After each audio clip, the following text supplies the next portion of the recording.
Bienvenidos todos al Centro Cultural Inca Garcilaso. El día de hoy continuando con el ciclo de conferencias para conmemorar los 65 años de presencia de la Orden de Malta en el Perú. Tenemos la suerte de contar con el doctor Fernán Altuve Febres. Él es abogado por la Universidad de Lima, hizo estudios de maestría en Historia de Filosofía y su doctorado en Filosofía en la Universidad de San Marcos y un posgrado en Derecho Constitucional en la Universidad de Salamanca, y no voy a leer toda su extensa biografía política y académica como jurista aquí en el Perú, porque creo que es largamente conocido. Para nosotros es un placer y un orgullo tenerlo aquí para esta conferencia, y tenemos la suerte además de contar el día de hoy con el embajador Gilbert Johnny de Porturas Hoyle, que nos acompaña y que también va a dar unas palabras de bienvenida al doctor Altuve Febres. Pues muchas gracias. Sí, la verdad que para mí es un gusto doblemente grato tener a este señor amigo en esta casa, porque une un poco con este específico evento a mis dos alma mater, ¿verdad? Esta casa vieja de la carrera que me ha cobijado 43 años, y la de la Orden de Malta, de la que yo soy miembro hace también varias décadas. En todo caso, le estoy muy agradecido porque es un especialista como en todo lo que hace, que nos va a ilustrar muchísimo, sin duda. Pero quería contarles una anécdota un poco tonta, pero para mí sentimentalmente linda, que una de las... yo estudié, al salir del colegio, estudié arquitectura en la UNI, pero yo sabía que tendría que terminar flotando por acá, y a veces me escapaba de arquitectura y venía a Torretabla, ¿verdad?, con algunos amigos, y amigos señores viejos, porque eran amigos de mis padres. Y en una oportunidad que estaba yo acá, creo que la primera o la segunda vez que me llamó el embajador Julio Balbuena, que era también viejo amigo de mi casa y un hombre exquisito. Y estaba yo acá y me invitó a subir a su despacho. Y curiosamente en ese momento entraba por asuntos de trabajo nada menos que don Ferdinand de Tressigny, un viejo exquisito que era, como ustedes saben, un funcionario muy importante de la embajada belga, y que venía de una vieja familia, también belga, por cierto. Y ahí un poco, yo lo había conocido en mi casa porque era amigo de mis padres también, pero Balbuena se adelantó y le dijo: quiero que conozcas a este funcionario de Torretabla. ¿Cómo sería mi inocencia, qué sé yo, mi ignorancia y mi juventud? Que yo casi ni conocía la palabra funcionario.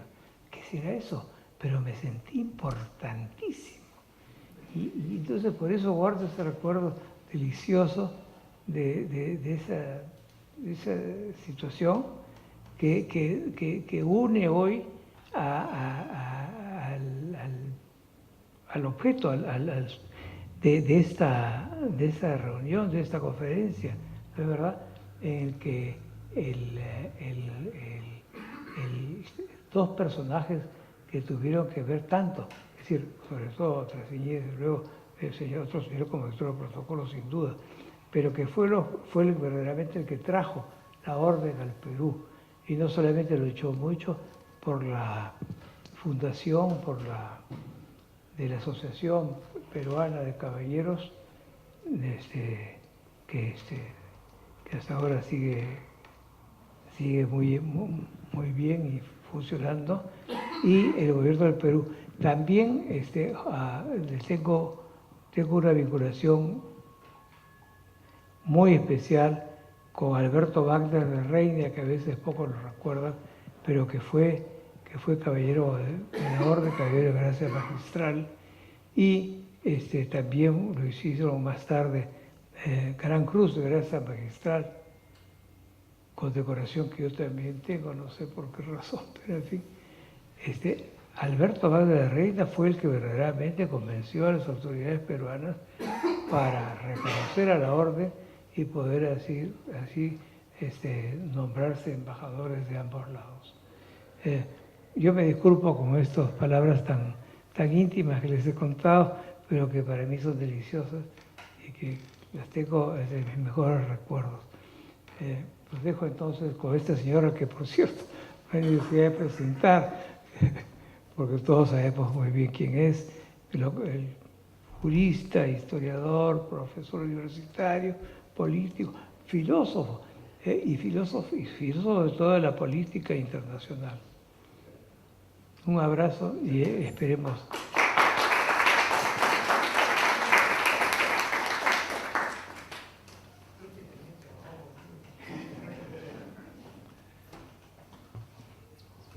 Señor Alejandro Neira, director del Centro Cultural Inca Garcilaso de la Vega. En primer lugar, señor Gilbert Chauny, presidente de la Asociación Peruana de la Orden de Malta, quiero agradecer muy especialmente al Centro Cultural y por intermedio suyo al señor canciller Néstor Popolicio por este ciclo de conferencias que está conmemorando los 65 años de las relaciones entre el Perú y la Orden de Malta. Sobre todo la dedicación que ha tenido y el interés del canciller porque esto se realice y poder dar un ciclo de conferencias que ya comenzaron hace 2 semanas para poder informar no solamente a personas de la Cancillería interesados, sino sobre todo al público en general, la labor, la historia y las relaciones de la Orden de Malta. Con el agradecimiento quiero agradecerles muy especialmente a todos ustedes porque sé que la asistencia a esta hora y en este lugar es casi en grado heroico. Por lo tanto, están listos casi para tomar Jerusalén. Bien, voy a hablar sobre la historia de la Orden de Malta en el Perú. La primera conferencia de este ciclo ha sido presentada por una persona ilustrísima como ha sido don Amadeo Rey Cabieses, hablando de la misión de la Orden de Malta y su sentido humanitario. Y la última de las conferencias la dará el día 21 el ex canciller Francisco Tudela. Por lo tanto, yo estoy en una situación tremendamente complicada porque estoy en el medio de 2 figuras absolutamente sobresalientes. Y lo que yo voy a decir no tiene ningún tipo de importancia al nivel de estos señores. Por lo tanto, ustedes serán generosos y sabrán disculparme porque estoy en medio de estos 2 ilustres estudiosos del tema internacional y de la historiografía de la Orden, de lo cual Amadeo Rey Cabieses es un gran experto. Pero a lo largo del tema de la Orden de Malta en el Perú, hemos podido ir investigando algunas cosas que pueden ser de utilidad y explorando nuevos ambientes. Hasta ahora, la persona que más había estudiado la Orden de Malta en el Perú había sido el caballero don Enrique Rábago Bustamante, que lamentablemente falleció el primer día que estábamos conmemorando esta celebración y lo tenemos siempre presente porque ha escrito 2 libros muy importantes sobre el tema. Como es sabido por ustedes, la Orden de Malta es una orden que aparece más o menos aproximadamente en el año 1048, estamos hablando de más de 1000 años. ¿Cómo aparece? Aparece de una manera muy, digamos, privada, normal, en el cual hay unos comerciantes de la ciudad de Amalfi, del sur de Italia, que están comerciando y se están vinculando con la ciudad de Jerusalén en pleno momento de las cruzadas, cuando todavía la ciudad no ha caído en manos de los cruzados, sino que todavía tiene la presencia de algunos liderazgos moros, y ellos deciden, como hay muchos peregrinos que van a la Ciudad Santa, lo que deciden es solicitar la autorización para fundar un hospital. Ese hospital tiene la misión de atender a las personas cristianas que van a hacer el peregrinaje. Ese es, en cierta manera, el origen. Y son amalfitanos de una zona del sur de Italia, y fue creado por el Beato Gerardo. El Beato Gerardo es un hombre que le da el sentido religioso, es decir, es una orden, un origen religiosa hospitalaria, es decir, para la atención a los enfermos. Poco después aparece la segunda figura, digamos el segundo gran maestre, el segundo jefe del hospital de Jerusalén, que tiene la advocación de San Juan, por eso se conoce como la Orden de San Juan de Jerusalén, la Orden Hospitalaria de San Juan de Jerusalén, porque es la orden del Hospital de San Juan Bautista, y el día de la orden es el 24 de junio, que es la fiesta de San Juan Bautista. La segunda figura importante es Raymond Dupuy, que es el gran maestre que le da el otro sentido a la orden, el sentido militar. Se da cuenta que esta asistencia hospitalaria, esta ayuda a los enfermos, esta ayuda caritativa, en una situación como son las cruzadas o como son estos peregrinajes inciertos, necesitan que no solamente se tengan monjes, sino que al mismo tiempo se tenga también monjes que sirvan para defender fundamentalmente a los cristianos de ataques de moros, de ataques musulmanes, etc. Una regla muy importante que hay que entender es que en el sentido militar los monjes soldados de la Orden de Malta no pueden desenvainar su espada contra otro cristiano. Eso es muy importante y será lo que va a determinar ciertos acontecimientos tristes y posteriores en la orden, pero su misión es proteger a estos enfermos o proteger a los peregrinos que están yendo a Jerusalén. En el año 1113, el Papa Pascual II reconoce a la Orden de Malta ya como una orden hospitalaria y militar, y le da todos sus privilegios. En el año 2013 se conmemoraron los 900 años, estuvimos con el embajador Johnny, que presidía la delegación, estuvimos reunidos 7.000 miembros de la orden en Roma, el Santo Padre abrió la Puerta Santa exclusivamente como un privilegio para los caballeros, y fue la última actividad que realizó el Papa Benedicto antes de su abdicación. Esto ocurrió el día 9 de febrero y él abdicó el día 11 de febrero, como una consideración especial a los 900 años de la Orden de Malta, con reconocimiento, no de existencia, sino del reconocimiento oficial con todos sus privilegios.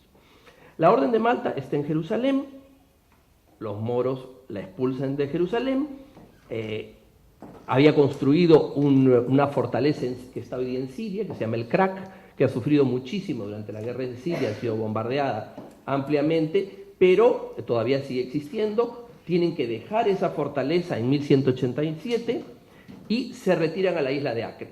En la isla de Acre están de 1787 a 1291 y las flotas de los moriscos la obligan a retirarse y pasa a Chipre. En la isla de Chipre resiste de 1291 a 1310. Es muy importante lo que ocurre en Chipre, si bien el tiempo es muy corto.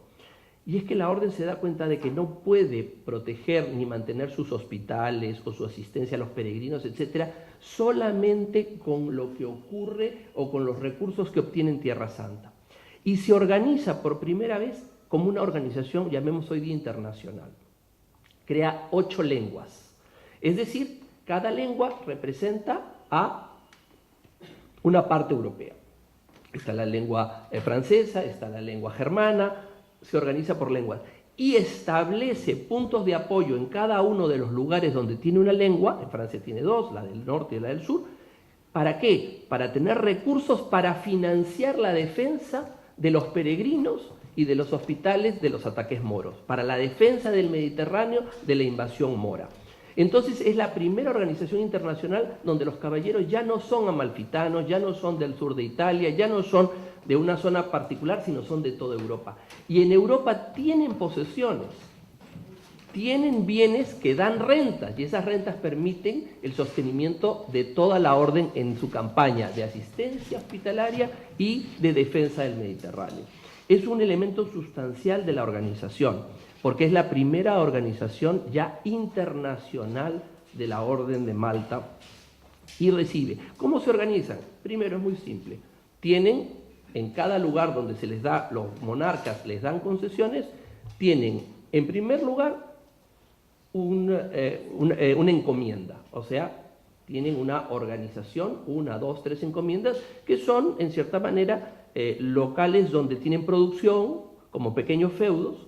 Más arriba están los bailíos, es decir, varias encomiendas que las dirige un comendador de la orden, forman un bailiaje o bailío, y varios bailíos forman un prior. El prior es el prior de la lengua. Es decir, tiene su estructura jerárquica más o menos similar a lo que hace la Iglesia Católica. Entonces, hoy día la orden tiene prioratos, que son los que descienden de esas lenguas antiguas que siguen manteniendo prioratos. Hoy día exigen, además, que esos prioratos tengan caballeros de justicia. ¿Qué es un caballero de justicia? Un caballero de justicia es aquel que es profeso, es decir, que hace los 3 votos: castidad, pureza y obediencia. Hay miembros de la orden que no son profesos, que son caballeros en distintos niveles: honor y devoción, gracia y devoción y gracia magistral.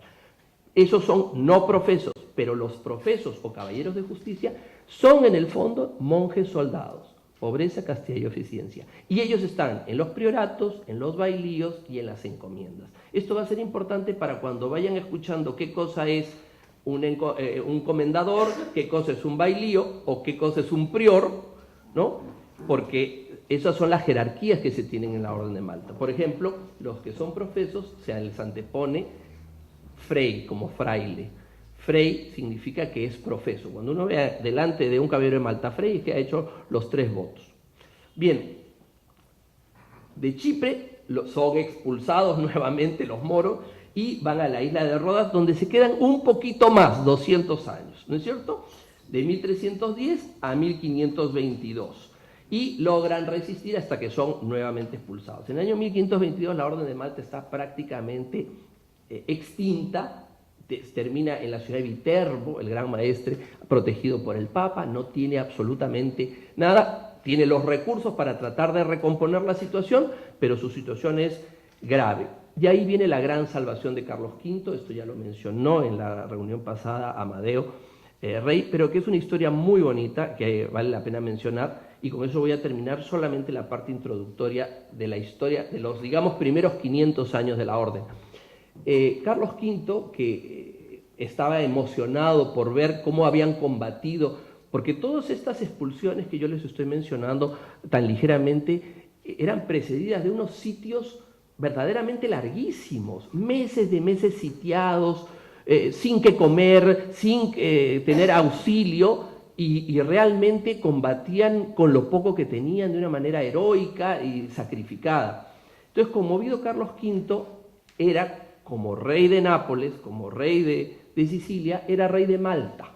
Entonces él decide darles, como señor feudal, a los caballeros de Malta, a los caballeros de Rodas, como se llamaba en ese entonces, la isla de Malta, pero con una obligación: tenían que pagar un tributo enormemente valioso. Le tenían que dar, y todavía se hace la ceremonia, si bien no tiene el sentido digamos formal que tenía antes, un halcón todos los años. Halcón de cetrería, o sea, un halcón que caza aves. Entonces de ahí sale la famosa frase de la película El halcón maltés.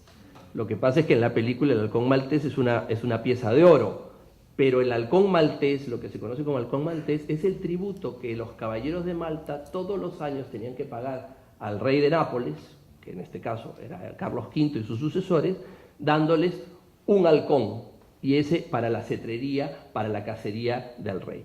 Entonces era un gesto que mantenía históricamente el reconocimiento de que tenían una soberanía, pero limitada por el homenaje al emperador Carlos V. Ahí es cuando aparece la Orden de Malta, 1530, hasta que llega Napoleón en 1798, camino a Egipto, y vienen las tropas francesas y exigen bajo sus buques la rendición.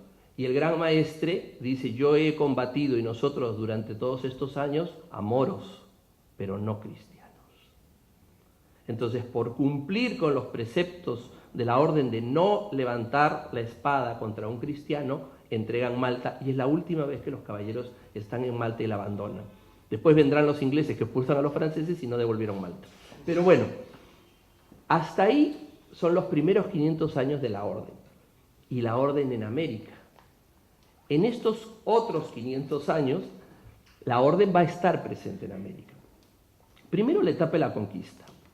En la etapa de la conquista, la orden En este momento son 12.000 personas. Imagínense lo que sería en el año 1520. Muy pequeña. Pero la figura más importante en la época de la conquista se llama Antonio Pigafetta.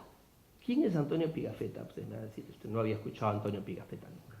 Antonio Pigafetta es un veneciano que desde muy joven se va a la isla de Rodas, en aquel momento todavía no había Malta, y se forma como caballero de Rodas. Eran navegantes. Como ustedes han visto, todas las posesiones de la orden son islas, es decir, son navegantes, tienen galeras, cuidan el Mediterráneo de los moros. Y Antonio Pigafetta es un gran marino. Como la orden ha perdido sus posesiones, pasa inmediatamente al servicio del rey de España. Bueno, ¿quién es el cronista de la expedición de Magallanes? Pigafetta. Es el único sobreviviente. Antonio Pigafetta, italiano, es el que hace la crónica de Magallanes y de Juan Sebastián Elcano. Todo el viaje, lo que se sabe del viaje de Magallanes fue escrito por Pigafetta, que era caballero de Malta. En los años 30, el gobierno de Italia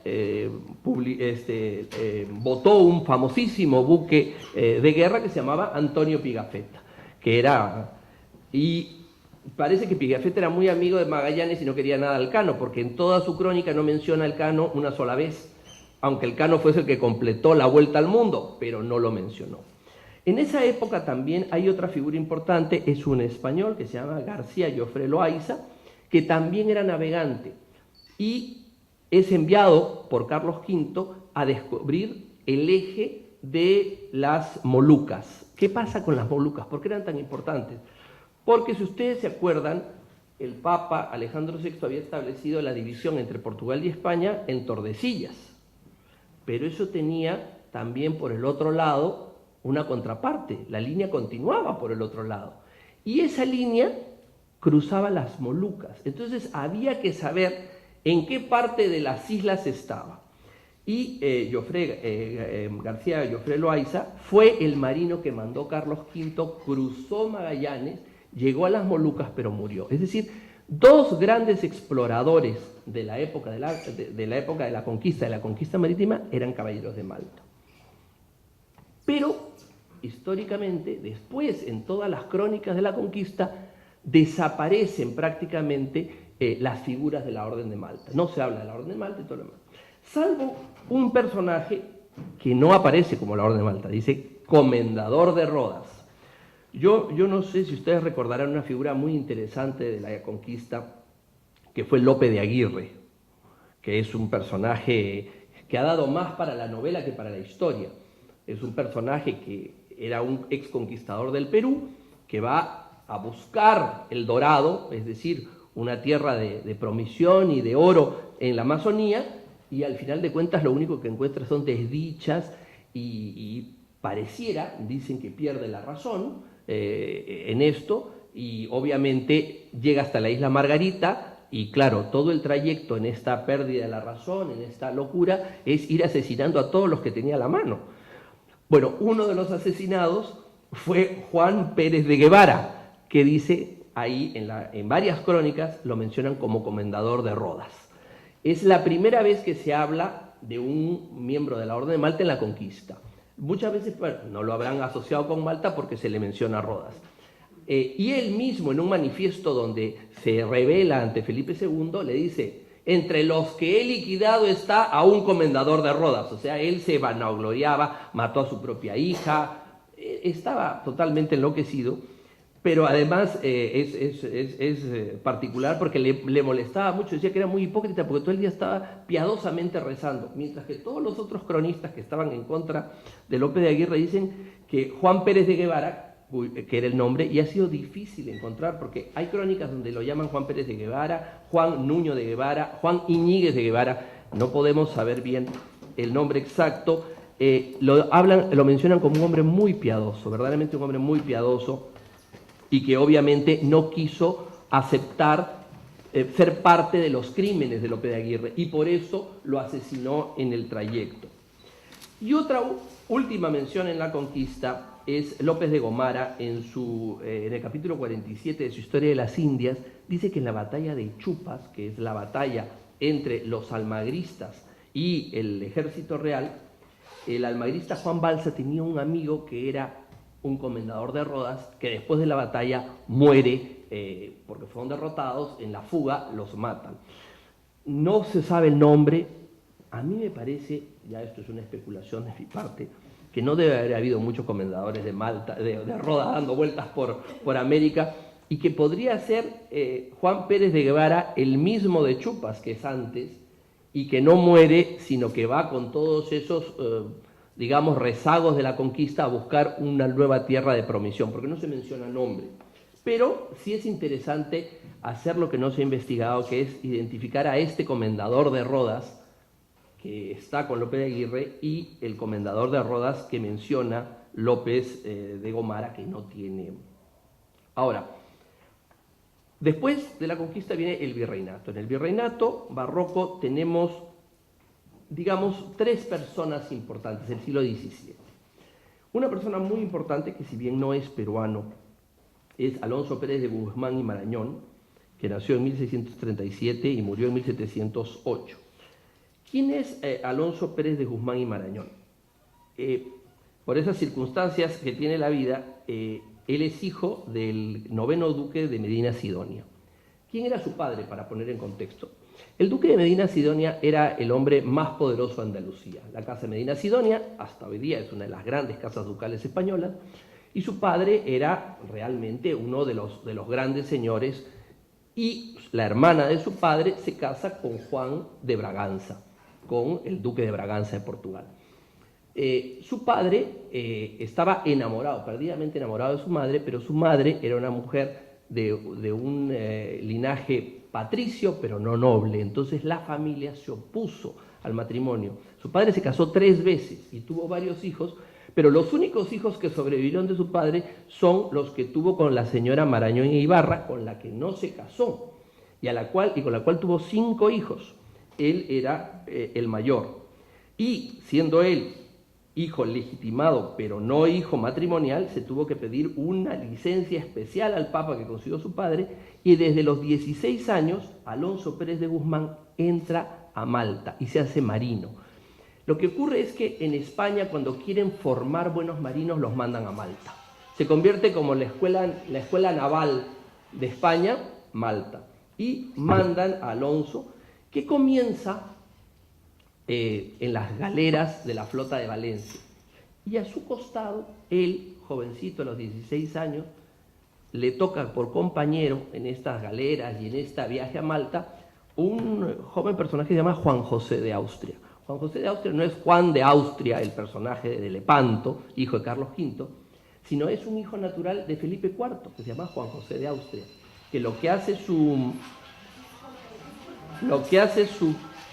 su padre, el rey, es mandarlo a que se forme en Malta. Es decir, él, el hijo del duque de Medina Sidonia y el hijo de Felipe IV, se hacen amigos desde muy joven.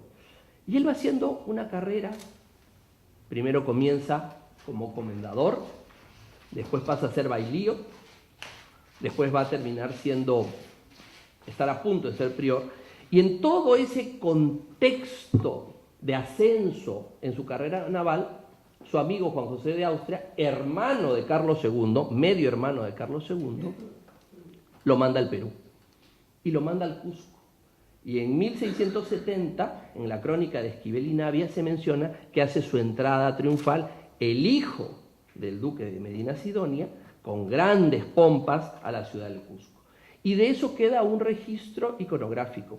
Si ustedes ven la serie de los cuadros de la procesión del Corpus, en uno de los 12 cuadros hay un caballero de Malta. Ese caballero de Malta es el comendador, el corregidor de la ciudad del Cusco, que es el único que estuvo en aquel entonces, en 1670, que es don Alonso Pérez de Guzmán y Marañón.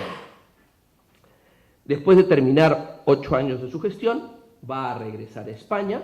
En España seguirá ascendiendo. ¿Por qué? Porque ustedes saben que el rey Carlos II, llamado el Hechizado, era un rey que no podía gobernar, estaba prácticamente inutilizado.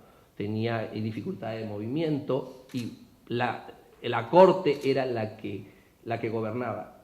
¿Y quién es el que gobierna en nombre del rey? En algunos casos la reina, que no pudo procrear nunca, y en otros casos Juan José de Austria. Por lo tanto, esta amistad convierte a Alonso Pérez de Guzmán y Marañón en una figura importantísima en la Orden de Malta y en la Orden de España, y en la corte española. De esos años es muy probable que sea la capilla de San Juan de Letrán de Juli, y es muy probable que, siendo el único caballero de Malta que estuvo por aquellas épocas, haya sido el patrono que haya auspiciado que en la ciudad de Juli, donde está la iglesia de San Juan de Letrán o de San Juan Bautista, se hayan colocado todos los íconos o imágenes de la Orden de Malta que están ahí, porque son más o menos de la misma época. Es una hipótesis, no está probado, no hay documentación de lo que se ha hecho, pero es una hipótesis de que él haya contribuido a que los atributos de su orden estén ahí. Él sufrió muchísimo, aparte de esto, yo les he hablado de la parte, digamos, beneficiosa. Él llega a un momento en el cual le toca por derecho propio ser el gran prior de España, y como cambia la dinastía Borbón quiere darle el priorato de España de la Orden de Malta con sus rentas y sus honores a un príncipe de la casa de Borbón. Entonces le dicen, si él acepta, él con gran inteligencia acepta humildemente ceder el espacio y lo hacen grande de España. Y cuando Felipe V es coronado, en el primer banco está sentado él por una concesión especial del rey, por haber tenido este gesto de desprendimiento, de humildad, no exigiendo el derecho que le correspondía de ser el prior de la Orden de Malta en España. Pero él había tenido muchísimos problemas, porque yo les he hablado más o menos de su carrera, pero su padre, que ya lo hemos visto que era bastante intenso el caballero, ¿no es cierto?, el duque de Medina Sidonia, tenía una hermana, yo les he hablado, Luisa de Guzmán, casada con Juan de Braganza. Juan de Braganza es el duque de Portugal que se rebela contra el rey de España y se proclama primer rey de Portugal. Es decir, nuestro estudiado Alonso Pérez de Guzmán era sobrino carnal de la reina de Portugal. Y su hermano, Luis, que era ahijado de la reina de Portugal, fue llevado por su tío y fue convertido en obispo de Évora, que era la sede más importante de Portugal. O sea, ¿pero cuál era el problema? No diría qué cosa tan honrosa. No, porque se habían rebelado contra los reyes de España. Entonces su padre, su tía aparecía por traidora, su hermano por traidor. Y encima su padre dice, bueno, si mi cuñado se levantó Portugal, yo me levanto Andalucía. Y trató de convertir a Andalucía en un reino de los Medina Sidonia. Claro, el rey se enteró y lo puso preso. O sea que toda esta carrera se logró a pesar de las dificultades paternas. Una gran figura, y siempre llevado por la lealtad, la humildad, la fe, la virtud. O sea, realmente es un personaje notable de la historia de la orden en España y en el Perú. Complementando eso, vamos a ver ahora a los dos primeros miembros de la orden criollos, porque Juan Pérez de Guzmán no era criollo. Ahora vamos a ver los dos primeros criollos. Bueno, para hablar de los dos criollos hay que hablar del padre también, porque parece que los padres traían los problemas y los hijos en la orden tenían que arreglarlos. Entonces, el padre, que fue primer marqués de Santiago, fue un jurista aragonés brillantísimo, que vino primero a la Real Audiencia de Lima, don Dionisio Pérez de Manrique de Lara, y después lo trasladan a Charcas, de Charcas lo trasladan a Quito y de Quito lo trasladan a Santa Fe de Bogotá como presidente de la audiencia. En Santa Fe de Bogotá tiene un pleito feroz con un visitador, el visitador Juan Cornejo, y lo ponen detenido en una ciudad muy linda que existe, digamos, la única ciudad colombiana de extracción virreinal, que se llama Villa de Leyva, y ahí lo detienen y lo sancionan porque dicen que se ha comportado indebidamente, etc. Él tiene dos matrimonios. En el primero tiene a un hijo que se llama Andrés, y en el segundo tiene un hijo que se llama Antonio. Los dos en 1662 son incorporados como caballeros de justicia. Los dos habían nacido en Lima cuando el padre era oidor de Lima. y los dos entran como caballeros de justicia. Ya les he explicado, caballero de justicia significa que son los dos profesos, por lo tanto no van a tener descendencia. Uno de ellos, que acompañó a su padre a Colombia, fue alcalde de la Villa de Leyva, porque el padre fue reivindicado. Después aparece, más que un dato, corregidor de Riobamba en el Ecuador, y finalmente su madre, que había nacido en La Paz, era una señora Ulloa de una familia importante de La Paz, él termina siendo corregidor de La Paz. Es decir, ya es un criollo que pertenece a la orden y que termina siendo una figura importante ya dentro de la administración indiana. Tenemos al hermano que murió muy pronto, murió en 1667 y no tuvo ningún cargo, digamos, público.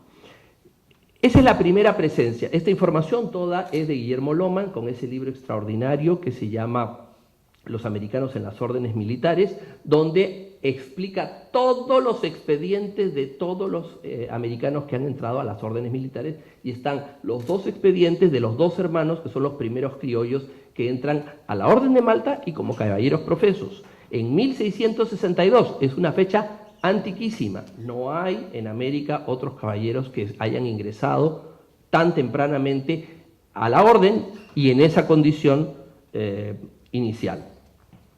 El siglo XVII es el que hemos visto, vemos ahora el siglo XVIII. El siglo XVIII es el siglo ilustrado, es el siglo de las luces, es el siglo de la sabiduría, es el siglo de la ciencia, y la Orden de Malta, yo diría que es el siglo de la Orden de Malta en América. La cantidad de figuras importantes de la Orden de Malta, tanto en el campo de la sabiduría como en el campo del gobierno, y sobre todo son autoridades virreinales que se van a dedicar a la educación, a la ilustración. Les puedo decir, por ejemplo, en el caso colombiano, digamos, en el caso de Santa Fe, de Nueva Granada, que tiene 6 virreyes de la Orden de Malta, 6. Cuba tiene un gobernador, Espaleta, México tiene un virrey, Bucareli, Quito tiene un presidente de la audiencia que es Carondelet, Argentina tiene un virrey, Buenos Aires, que es Liniers, y el Perú tiene 3. 2 de ellos habían estado ya antes en Santa Fe.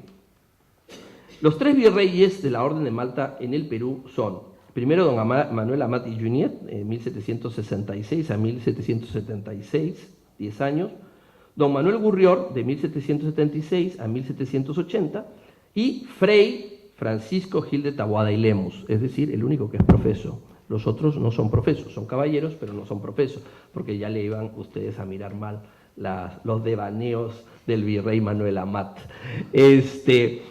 Bien, yo les mencionaré, antes de los virreyes, hay 2 figuras fundamentales de la Orden de Malta, antes y después de los virreyes, que son Jorge Juan, que hizo las famosas noticias secretas del viaje a América Meridional, viene con una misión que es medir el diámetro del Ecuador, medir la distancia del Ecuador con la Academia de París, era marino y caballero de la Orden de Malta.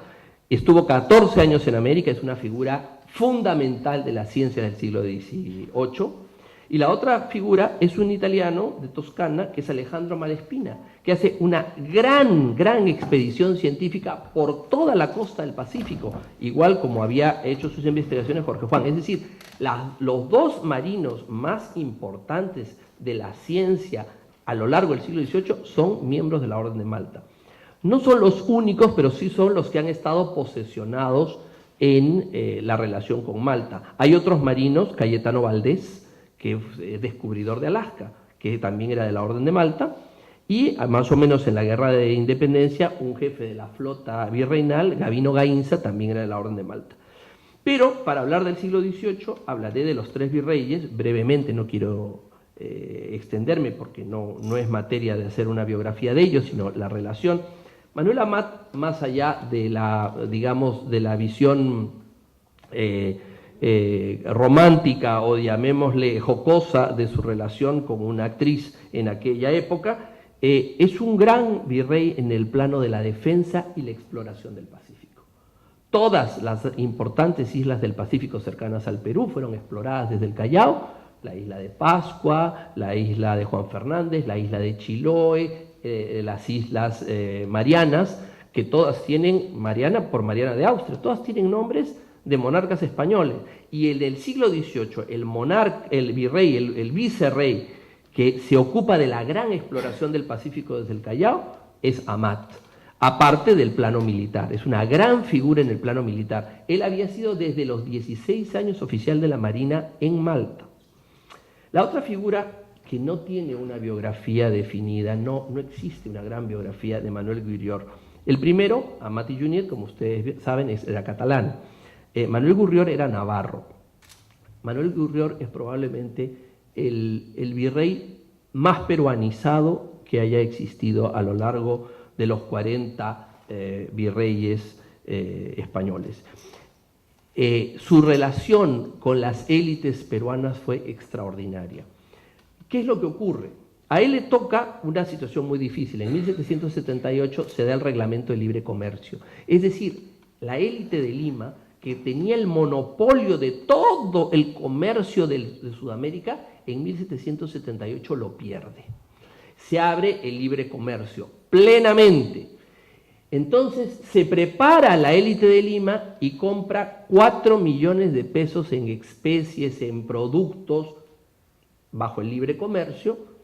El presupuesto del virreinato era de 5,5 millones de pesos. Imagínense que el presupuesto de la República, lo que sería en el contexto de lo que habían comprado. Y en 1777 estalla la guerra con Inglaterra y la corona dice que no pueden vender absolutamente nada.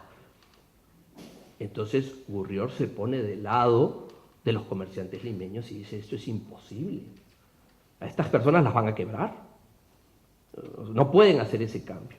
Entonces comienza una lucha, la élite limeña y peruana se pone del lado de él, el visitador Areche salta de la rabia y viene un conflicto. Y al final de cuentas lo terminan destituyendo. Después de haber hecho una gestión 4 años antes en Santa Fe, que es premiada, lo terminan destituyendo.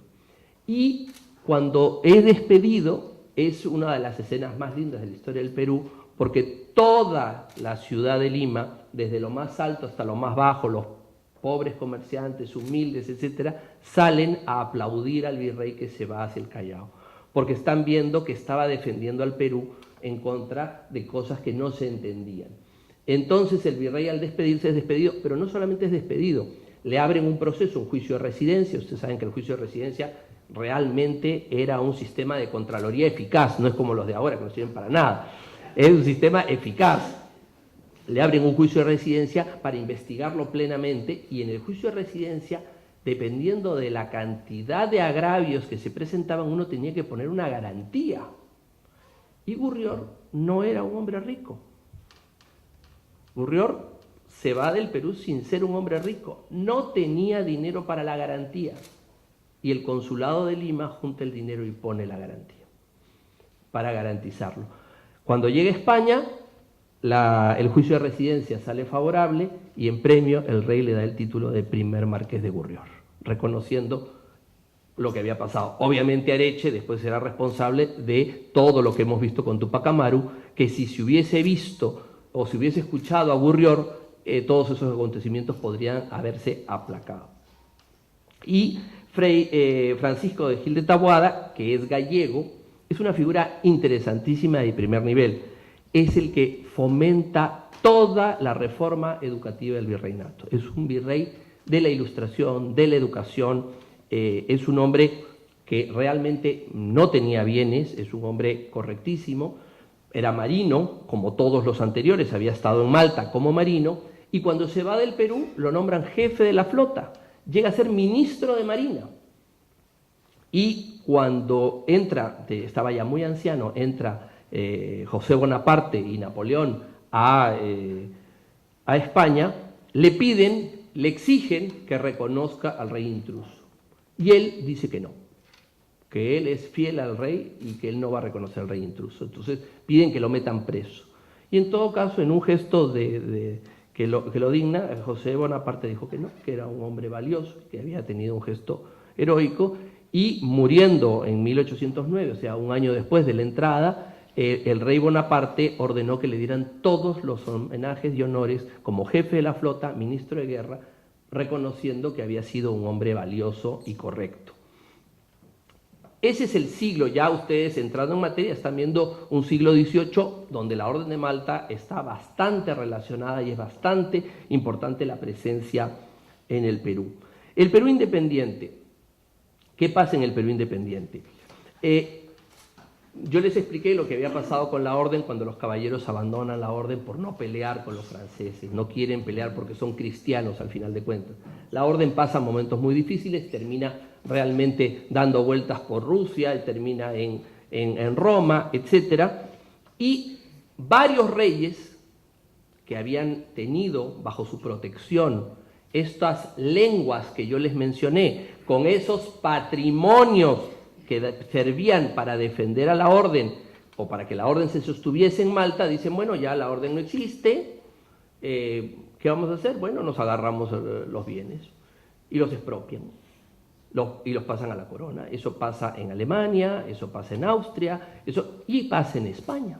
El rey Carlos IV en 1802 considera que ya la lengua española no tiene sentido y la convierte en una orden de la corona española, ya no en una orden religiosa romana. Es decir, se bifurca la orden que estaba en Roma de la española. Eso se llama dos obediencias, es decir, la obediencia romana y la obediencia española. Y ahí el rey empieza a repartir medallitas, pero como un campeón. Aparecen los caballeros de gracia y se cuenta hasta 2.800 condecorados, porque ya la orden no tiene un sentido de organización, es simplemente un honor, etc. En ese momento se llama la ínclita Orden de San Juan. Ya ni siquiera se menciona a Malta, ¿no? Entonces, y la empiezan a repartir, etc. ¿Quiénes son los peruanos que se ven beneficiados de esas condecoraciones que son la Orden de Malta española, no la romana?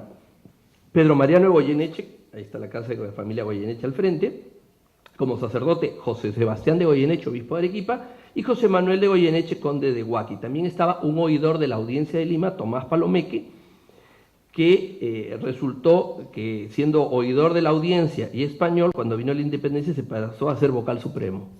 O sea que ya saben todo desde qué época aparece, ¿no? Entonces se cambió rápidamente en un 2x3 y se quedó. Su hija se casó con un marino chileno llamado García Postigo, que fue jefe de la flota peruana y chilena durante la independencia en varias oportunidades. Fue uno de los altos jerarcas de la Marina en la época de Guise, en la época de Cochrane, en la época de la independencia.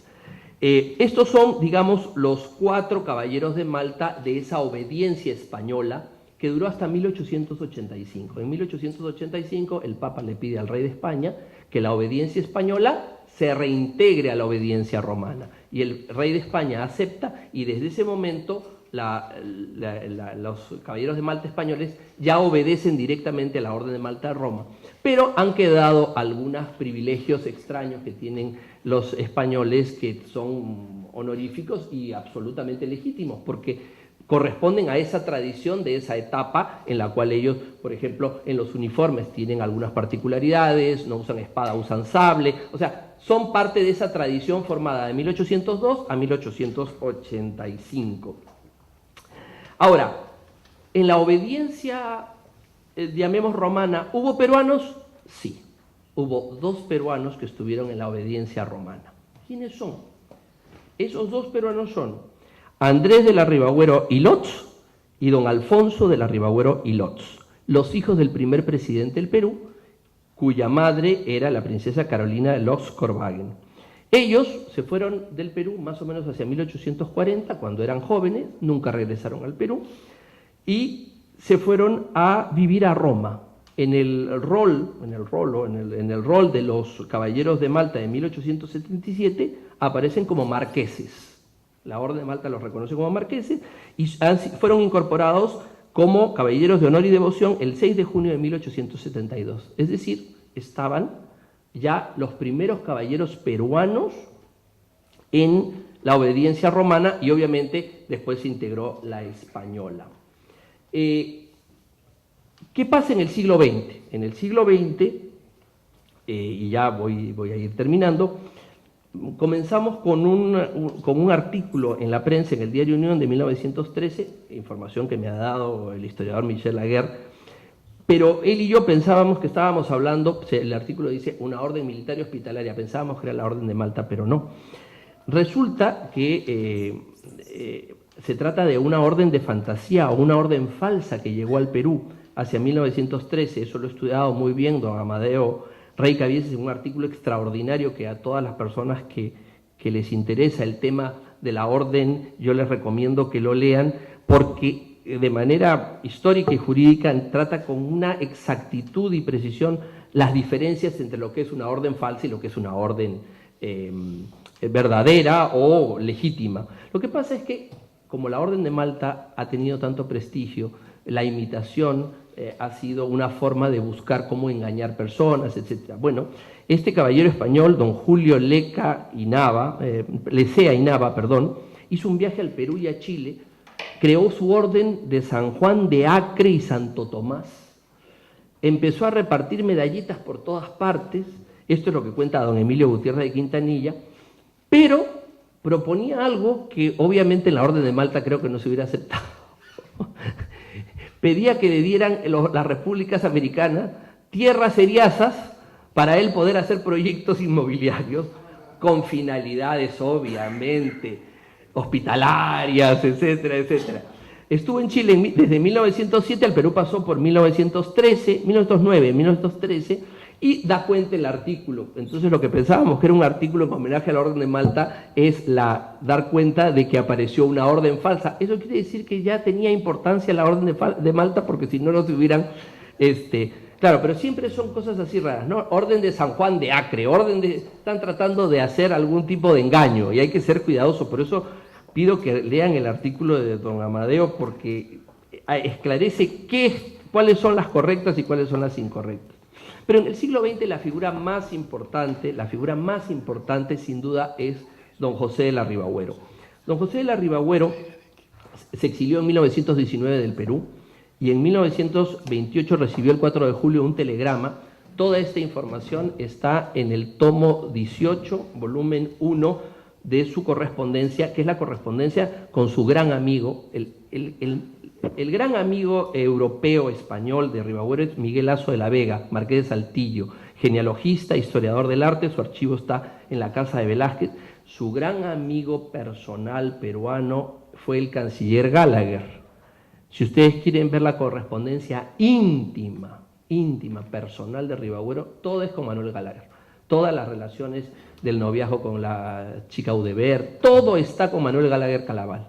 Entonces, son los dos grandes amigos a cada lado. Bueno, la correspondencia con Manuel Lasso de la Vega, que es amplísima, son cientos de páginas, yo voy a hacer referencia a las partes que se habla de la Orden de Malta, a él lo incorporan a la Asamblea Española, cuando ya no es una obediencia separada, sino está ahí.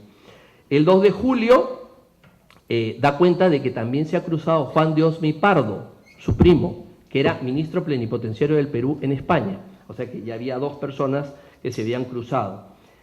Y hay constantes correspondencias, le pide por favor a su amigo que le pague las cuotas porque es bueno pagar siempre oportunamente y como no ha mandado dinero, es muy puntilloso con eso. En 1935 le informa que la princesa Radziwiłł, una amiga cercana al Vaticano, le ha dicho que el nuncio, bueno, aparte menciona el nuncio, pero que le dicen que en Roma desean hacerlo bailío, es decir, un reconocimiento honorífico a Ribagüero, pero que tienen que proponerlo la Asamblea Española, pero que en Roma está todo listo para que le den este reconocimiento. Y el marqués de Saltillo toma en cuenta esta situación, hace sus gestiones, le dice que es un poco difícil porque acaban de morir dos personas muy cercanas a él, vuelve a hacer la gestión, consigue las firmas y dice que lo van a presentar para hacerlo gran bailío. En un momento Ribagüero menciona y dice, para el Perú y para mí es tan importante que si fuera necesario, no era una obligación, estoy dispuesto a hacerme profeso. Menciona por primera vez que estaba dispuesto a hacerse profeso. Y entonces le dice que sí, que todo va marchando muy bien, así creía, y después viene la carta del 1 de febrero de 1936, que es una carta fabulosa del Marqués de Saltillo, donde está enfurecido. Bueno, ustedes saben, pues las instituciones tienen sus vaivenes, así ocurre y todo lo demás, está enfurecido porque era el día que se va a ver el homenaje a Ribagüero y no lo ponen y colocan al infante Don Juan, el padre de Don Juan Carlos, para que le den el baileato, y al conde de Vallellano, que era una figura muy importante política, y le dicen a Saltillo que no van a presentar a más, sino que lo van a presentar a estos dos, y que eso lo harán después. Saltillo es extraordinario porque Saltillo le dice, funda la Asociación Peruana, sepárate de estos, no les interesa América, no se dan cuenta, olvídate del idealismo, le dice, anda lo práctico.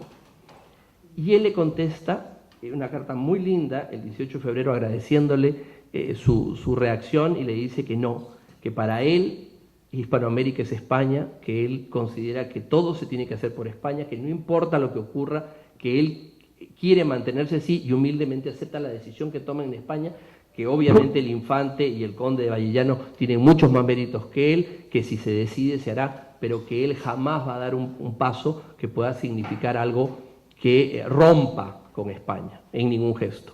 O sea, es en el fondo una conversación, un debate que antecede lo que será la asociación.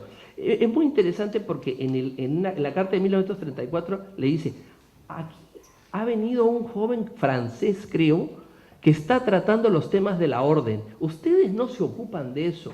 Ese joven francés no era francés, era belga. Yo creo que era Ferdinand de Trasigny, que estaba desde ese momento interesado. Decía, aquí ha venido un joven francés, pero ustedes no se ocupan. Y claro, no se ocupan y se ve lo que ocurrió con él mismo, pero él nunca toma otro camino. Ya en 1949, y voy terminando, se hacen las primeras reuniones, se nombra a Ferdinand de Trasigny, que es una figura fundamental para la Orden de Malta, para la historia de la Orden de Malta. Estas conversaciones, estos conversatorios en esta fecha son también un homenaje a Ferdinand de Trasigny como diplomático y como el delegado magistral que fundó realmente con los peruanos la Orden de Malta, eso lo quiero decir especialmente.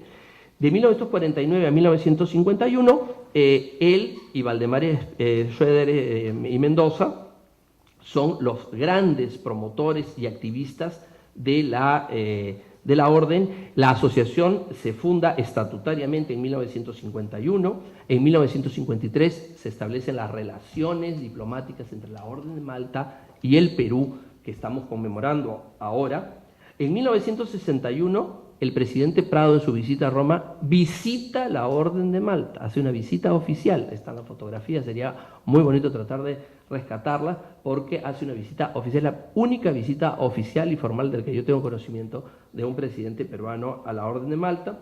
En 1999 se hizo la visita oficial de Sir Andrew Bertie, que fue gran maestre y que vino en aquel entonces. Después ocurrió una visita particular del anterior gran maestre, Fray Matthew Festing, y dentro de las cosas importantes que la Asociación de Malta desde 1949 ha hecho es que a partir del año 2000 ha creado una organización vinculada a las instituciones internacionales de la Orden, que es Malteser Perú, que es un brazo para colaborar mejor con la asistencia en su ayuda humanitaria. Yo no quiero tocar esto detalladamente porque don Amadeo ha sido muy preciso antes, pero creo que estos son unos pequeños apuntes sobre la relación de la Orden de Malta con el Perú y creo que es suficiente para no aburrirlos mucho más. Muchas gracias. Seguramente hay, luego de esta erudita y entretenida presentación, algunas preguntas o comentarios. Tenemos todavía un poquito de tiempo si es que alguien quisiera comentar algo o preguntarle algo a Fernanda Cruz Pérez, aprovechen la ocasión. ¿Quién es y cómo se puede pertenecer a la Orden de Malta, ¿no? ¿Cuáles son los requisitos? ¿Hay alguna forma de pertenecer a la Orden? Por supuesto, ahí tenemos los brazos abiertos para atender a todo el mundo. Eso se lo puedo detallar porque son procedimientos, pero la Orden de Malta está abierta a todo el mundo. Lo único que hay que hacer es fundamentalmente tener vocación de servicio. Eso es lo que más importa, siempre. Sí. Bueno. Bueno, voy a responder, pero aquí don Amadeo es el experto, o sea que le podrá preguntar ya los detalles milimétricos. Fíjese, y tomo la palabra de la conferencia anterior. La relación con la Orden de Malta y Rusia es una anomalía histórica. Creo que esa es la descripción más clara.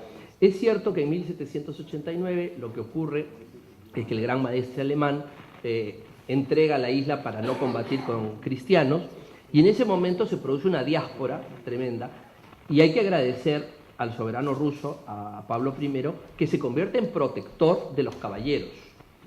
En ese sentido, al proteger a los caballeros, algún sector lo proclamó gran maestre, no toda la orden como tal, ¿no es cierto? Un sector de los protegidos, lo cual no lo constituye en un gran maestre de jure, podría ser un protector de facto, pero es cierto que el zar protegió, y obviamente a partir de eso, de esa figura de un sector protegido, acuérdense que Europa estaba totalmente ocupada por la revolución y las tropas napoleónicas, y todos aquellos que no pertenecían a eso se iban retirando hacia Rusia, Polonia y hacia esos lugares, y el único protector que tenían era el zar. Pero inmediatamente la Iglesia Católica estableció un lugarteniente prontamente para tratar de reordenar la situación que, como le digo, ya desde el mismo punto de vista estructural era una anomalía, porque el zar es un monarca ortodoxo, no es un monarca católico, y es una orden católica. Podríamos decir que fue el protector de los caballeros católicos en un determinado momento, lo cual es válido y de agradecer. Y como anomalía, un sector lo quiso reconocer como una obediencia, pero desde el punto de vista, digamos, general, no un monarca ortodoxo no puede ser jefe de una religión, llamemos, de una orden católica, ¿no?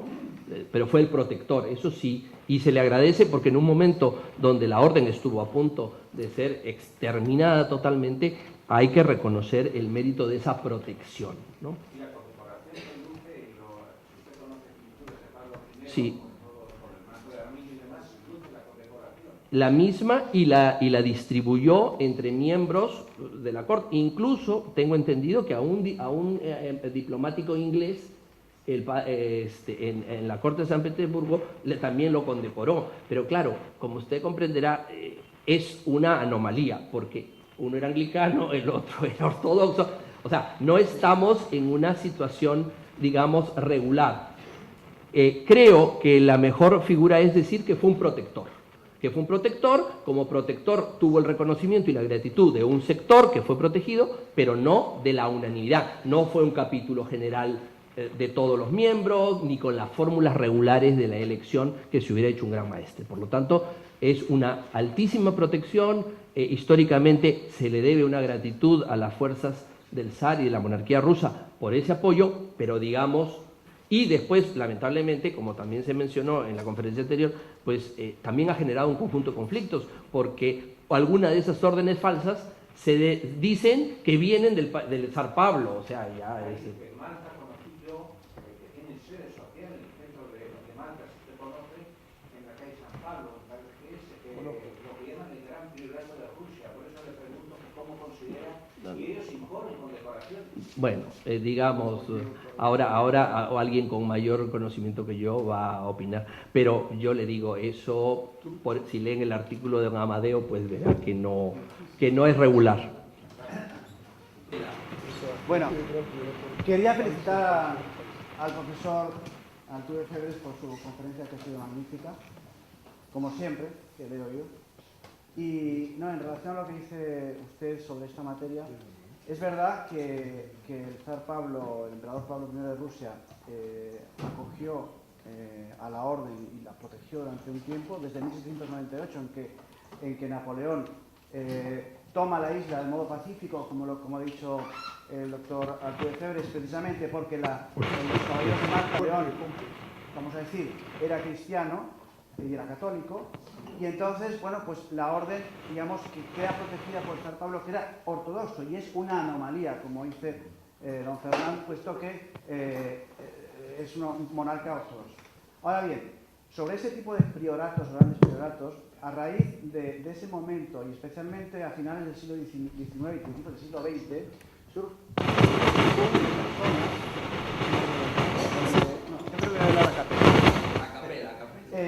surge una serie de personas en muchas partes del mundo, especialmente en Estados Unidos, que adoptan a algunos príncipes rusos verdaderos y a algunos otros falsos para que sirvan de protectores de lo que ellos llaman encomiendas hereditarias de la Orden de Malta en Rusia.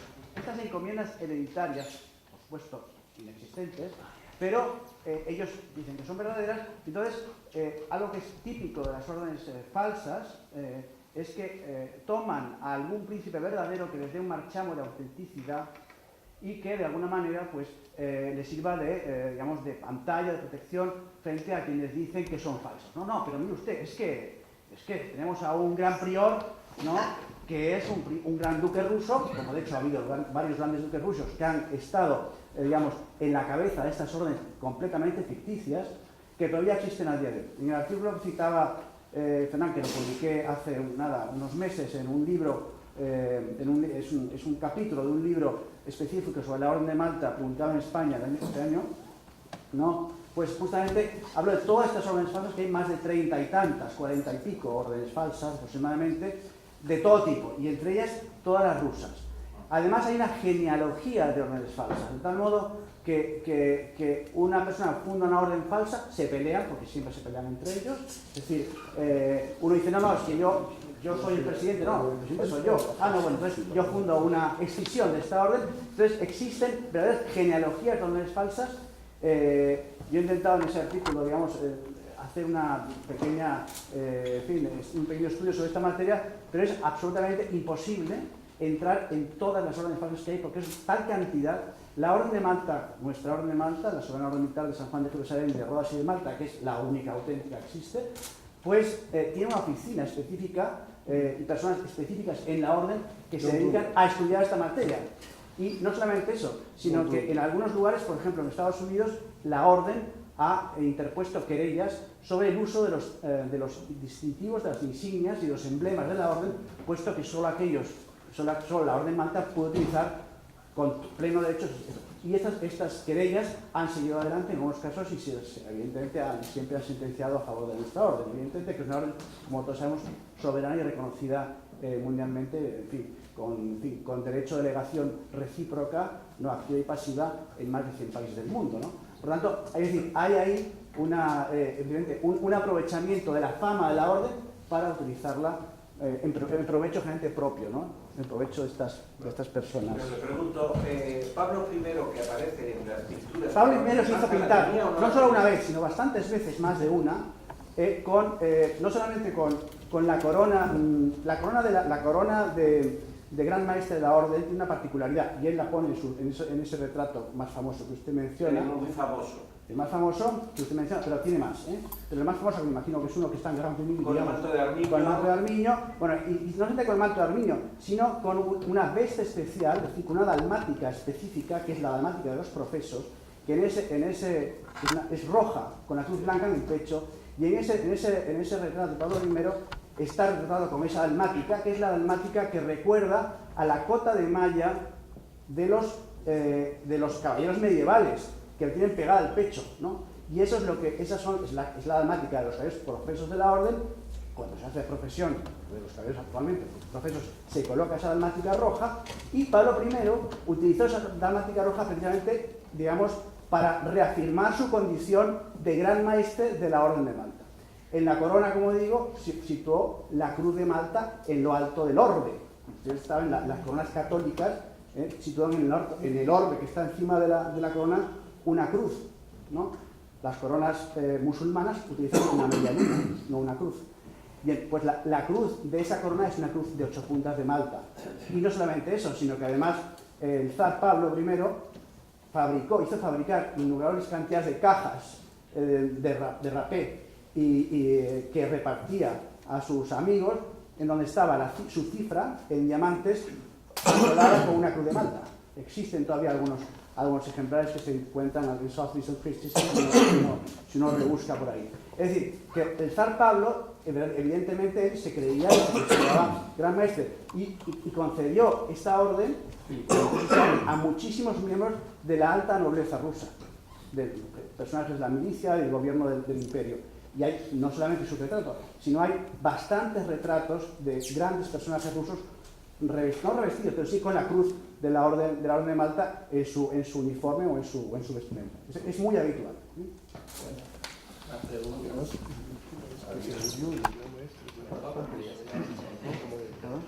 A este lado, una persona quiere hacer una pregunta. Sí, por favor, una pregunta de histórico. Se dice que en el año 70 San Pablo accidentalmente llegó a Malta después de un naufragio. En el año 60 San Pablo accidentalmente llegó a Malta después de un naufragio. Pedido se escucha, se humorista. No queda en Caravaggio, ¿no? Sí, pero no puedo decir que tenga relación con la Orden de Malta, porque sea profética. No habíamos llegado a los caballeros todavía, se nos adelantó 1530 años. Sí. ¿Alguna pregunta más? Sí. En primer lugar, quiero disculparme con toda la sala porque hace unos minutos tuve un incidente con mi teléfono y bueno, no pude detenerlo. Mil disculpas por ese inconveniente.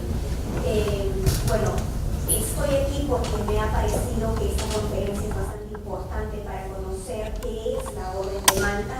Yo creo que muy poca gente conoce acerca de esta orden y me ha llamado mucho la atención que tenga una tradición casi milenaria y sobre todo saber que está presente acá en el Perú. La verdad que no tenía conocimiento de esto. Y ahora lo que quisiera saber es si se trata de una orden que comenzó ligada a la parte humanitaria, posteriormente se vio ligada al aspecto religioso, a la Iglesia Católica en España y a otras instituciones, otros países.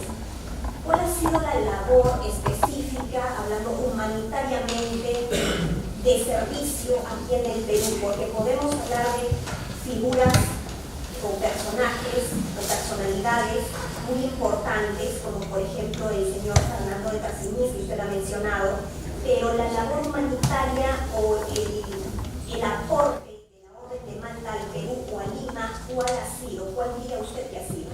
Fíjese, es materia de la conferencia que dio don Amadeo la vez pasada. Mire, desde el año 1949, y tome en consideración que estamos hablando de una asociación que a lo largo de casi 70 años, 60 años, un poco más, no supera los 120 personas en total. Históricamente es una asociación bastante pequeña. Pues gracias a sus benefactores, como el caso del señor Tassinis, como el caso del señor Augusto Felipe Dios, como el caso del señor Valdemar Schroeder, que eran personas muy generosas, la cantidad de obras que se han tenido. Por ejemplo, durante muchísimos años se ha tenido la asistencia a un hospital en Villa María, en San Juan de Miraflores. Hay un colegio de la Orden de Malta que es asistido y auxiliado por la Orden de Malta. Existen comedores infantiles en Horacio Ceballos, en la zona de Ate. Una vez al año en la Navidad se hace en Chincha asistencia a niños. En el friaje de Puno, acá gracias a nuestra hospitalaria, la señora Cristina de Pierla, se ha mandado material para la asistencia. Se ha dado material para la asistencia a los niños en escolaridad. Gracias a Eduardo Montenegro se ha comprado una ambulancia hace mucho tiempo, se ha refaccionado varios salas de operaciones. Una sala de operaciones del Hospital de la Fuerza Aérea ha sido pagado con la ayuda de todos los caballeros de Malta italianos. O sea, infinidad de labor asistencial. Lo que más pueden orgullecernos con la Marina de Guerra, hemos tenido 3 acciones cívicas en la selva. Como la Orden de Malta tiene esta tradición fluvial, esta tradición marítima, pues la Marina ha llevado con medicinas y ha hecho acciones cívicas a lo largo de 3 viajes en los últimos, yo le diría, 4 o 5 años. Entonces, Lo que pasa es que en eso sí, es claro, la Orden de Malta hace pero no dice, ¿no? Entonces eso es importante para nosotros. Lo importante es que las personas que se van a beneficiar reciban la mayor asistencia, la mayor atención, el mayor cuidado y este esfuerzo caritativo. El embajador Johnny, que es el presidente y responsable de las cosas que yo estoy mencionando en su gran medida, sabe que una de las partes más importantes es que lo que nosotros hacemos, lo hacemos, pero se lo comento porque usted me lo pregunta, pero si no, no hacemos los temas sobre eso. Muchas gracias. Yo en realidad recién me entero que es como una secuencia, ¿no? Ya hubo una persona que expuso, usted es el segundo y vendría una tercera. El día 21, el ex canciller Francisco Tudela hablará del régimen jurídico de la Orden de Malta en el derecho internacional y cuáles son sus procedimientos y sus normas y cómo se rigen. Él va a ver la parte jurídica el día 21 de septiembre, más o menos a la misma hora.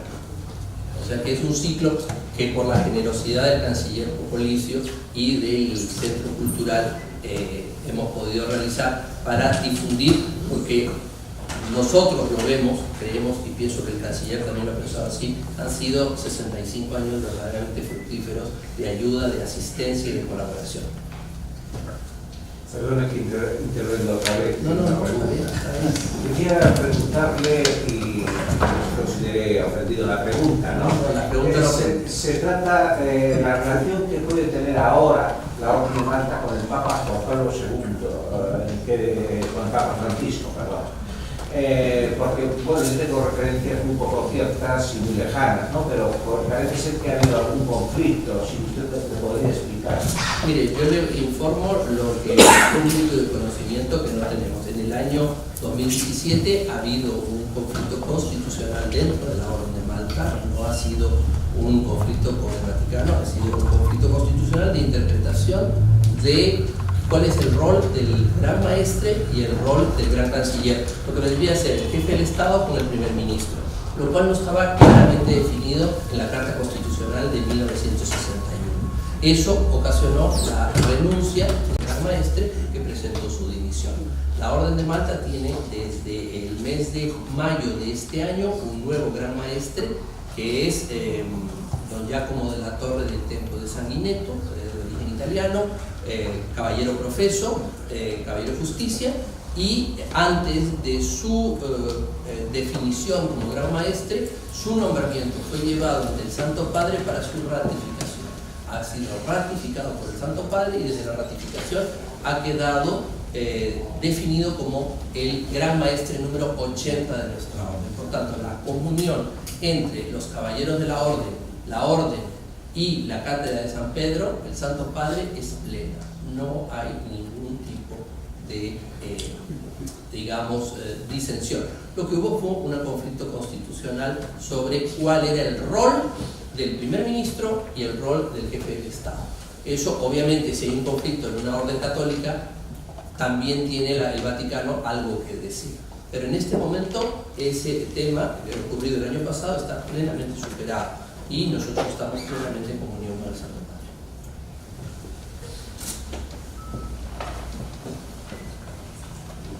Nada más. Muchísimas gracias a ustedes.